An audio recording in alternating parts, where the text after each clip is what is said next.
Hello makers. Today I'm going to fill a hole in my Mandalorian collection. I ended up selling some coins recently and I decided to go ahead and backfill those with some new pours. So the first thing I'm going to do here is go ahead and top off the electric furnace and let that go ahead and come up to temp. Usually I set this for about 660 if I just want to get the metal to melt, but under the circumstances I held this at about 770 to give it a little extra heat, and because I'm using the bigger crucible size as well. So with these coins, I always try to do them bottom up whenever I pour them. The reason being is that seldom, if ever, does somebody look at the bottom of a coin. So if there are minor imperfections where the sprue and the coin meet, you just won't notice it. Here I use some finer material coming off of that sieve. I then cut a channel around it, a little more baby powder to make sure that it releases properly, and then use the sieve once again to get those finer details in there. Once that's all packed in, I will then go ahead and clasp it up with a clamp and a couple of pieces of wood. This isn't really necessarily something that you have to do, but I highly recommend it, as the pressure of the metal as it's being poured can cause this to open up and then spill that metal out all over your surface or you. So go ahead and cut in your sprue. Once that's done, go ahead and extract the coin and then just blow out any of the leftovers that might be there.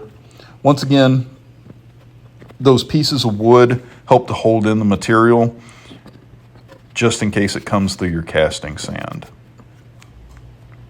All right, so we're almost up to temp.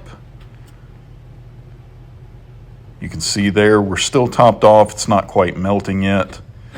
And here we are in the garden. So I'm going to take a break and we'll wait for that metal to melt. It gets dark entirely too soon this time of year. So now we'll go ahead and check that temp again. We're doing good. Let's go ahead and heat up that mold. Yeah, throw a little extra in there to top it off. Now with this, it's kind of a twofold operation. One, I want to make sure that there's no moisture on these molds. The sand itself won't give you a moisture issue, but the sprues can have moisture in them. And then the other thing is that especially with aluminum, it likes to go ahead and freeze inside of that sprue. So a lot of times I'll heat it up and then of course get that heat on it so that it doesn't freeze up too quickly. And you can see right there, just froze solid. Now comes the fun part. We get to open this up and have a look and sit there and see what we poured, and ugh. So once again, froze up too quickly. Now with this casting sand, the Petrobond usually tends to hold its shape for a couple of pours. And so in this case, I'm just going to go ahead and re-pour that. And since that sprue just accepted all the heat from the aluminum, you usually don't have to keep the flame on it. It's plenty hot at this point. So we're going to go ahead and re-pour that, and I'm going to make a damn mess. Now, as you can tell by my backer board that I have down there, this is not the first time that I've spilt a little aluminum there. Just make sure that you have some way to sit there and extract it. At this point, it's mostly charcoal. So, all right. So now I'm going to go ahead and try to extract the coin again, but there's an issue. So as I was doing this, some of that aluminum got in between the sides of that sprue, and I played teetotal hell trying to get this thing out of there. Got to remember, this is at two and a half times speed that I've got this set for. So this actually took several minutes to finally get broke open, and I was not pleased with it. So you can see here, I get that bottom opened up, and even then it wants to hold on to it. And once again, it's just because of that sprue, having that material in there and just kind of holding it together. So eventually I get smart enough to realize what's holding it up and start to pull it apart. Coin came out good, so I'm just going to get the rest of this material out of there, and then we'll get on to cleaning it up.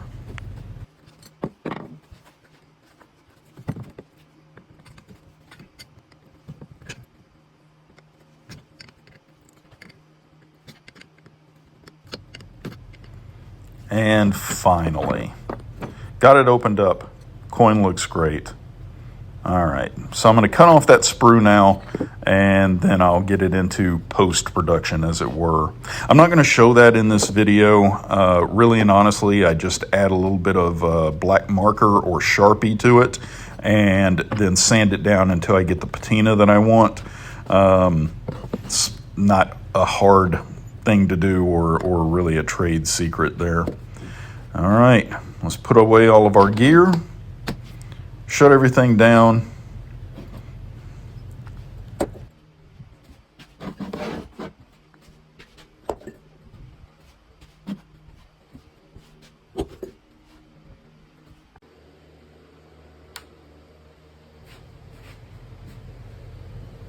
And here it is after I've gotten it polished up just a bit. Looks pretty good. Got that patina on it. Mission accomplished. All right, go out there and make something.